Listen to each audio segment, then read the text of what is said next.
বিকেল হলেই কি মুচমুচে কিছু খেতে ইচ্ছে হয়? তাহলে বানিয়ে নিন চটজলদি চিকেন স্প্রিং রোল। খুব সহজ এবং সামান্য কিছু উপকরণ দিয়ে তৈরি করা যায় এই রেসিপি। নমস্কার বন্ধুরা, আজকের আমাদের রেসিপি চিকেন স্প্রিং রোল।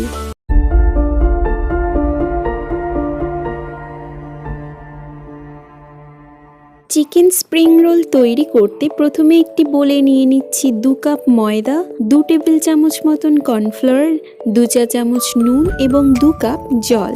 সবকিছু ভালো মতন গুলে একটি ব্যাটার তৈরি করে নেব এবং ব্যাটারের কনসিস্টেন্সিটা ঠিক এরকম থাকবে, খুব পাতলাও না খুব ঘনও না, এবং প্রায় 15 মিনিটের জন্য আলাদা করে রেখে দেব।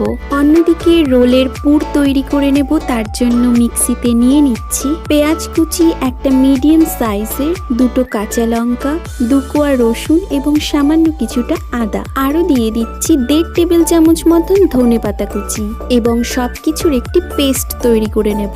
পেস্ট রেডি হয়ে গেলে অন্যদিকে নিয়ে নিচ্ছি একটি প্যান এবং তাতে দিয়ে দিচ্ছি 2 টেবিল চামচ মতন রিফাইন্ড অয়েল। তার মধ্যে দিয়ে দিচ্ছি তৈরি করে রাখা পেস্ট।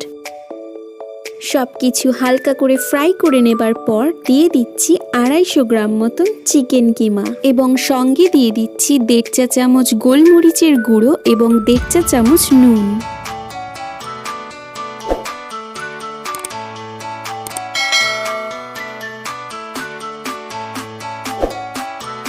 লিখিত রেসিপি ডেসক্রিপশন বক্সে দেওয়া রয়েছে। কোনটার কতটা কি পরিমাণ রান্নায় ব্যবহার হচ্ছে তা সমস্তটাই ডেসক্রিপশন বক্সে উল্লেখ করা রয়েছে। প্রায় 3 থেকে 4 মিনিট মতন সময় নিয়ে সমস্ত মশলার সঙ্গে চিকেন কিমা ভালোভাবে কষিয়ে নেব। নেক্সট আমি এর মধ্যে অ্যাড করছি 1 চা চামচ সয়া সস।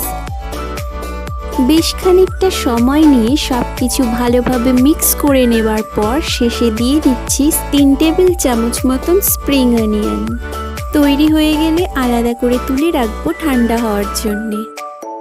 চলে যাচ্ছি পরবর্তী স্টেপে। নিয়ে নিচ্ছি একটি প্যান এবং তার মধ্যে অয়েল ব্রাশ করে দিয়ে দিচ্ছি তৈরি করে রাখা ব্যাটার এবং প্রায় 1 মিনিটের জন্য ছেড়ে দিচ্ছি।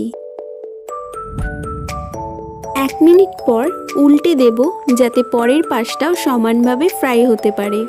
তৈরি হয়ে গিয়েছে রোলের রুটি এবং যেহেতু স্প্রিং রোলের সাইজ একটু ছোট হয় তাই প্রত্যেকটি রুটিকে চারিদিক থেকে সমানভাবে কেটে নিয়েছি একটি পারফেক্ট শেপ দেওয়ার জন্য। দিয়ে দিচ্ছি ভেতরে চিকেনের পুর এবং ঠিক এইভাবেই আলতো হাতে স্টেপ বাই স্টেপ ফোল্ড করে নেবেন। শেষে যাতে ভেতরের মশলাগুলো বেরিয়ে না যায় তার জন্য গুলে রাখা ময়দা এইভাবে ব্রাশ করে আটকে দেব। চলে যাচ্ছি একদম শেষ ধাপে। নিয়ে নিচ্ছি একটি প্যান এবং তার মধ্যে পরিমাণ মতন রিফাইন্ড অয়েল দিয়ে দিচ্ছি। তেল গরম হয়ে এলেই একে একে রোলগুলো দিয়ে দেব ডিপ ফ্রাই হওয়ার জন্য। গ্যাসের ফ্লেম মিডিয়ামে রেখে বেশ খানিকটা সময় নিয়ে রোলগুলোকে হালকা লাল করে ফ্রাই করে নিলেই তৈরি চিকেন স্প্রিং রোল।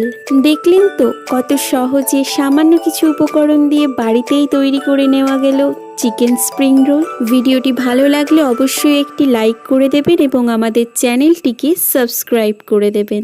ধন্যবাদ।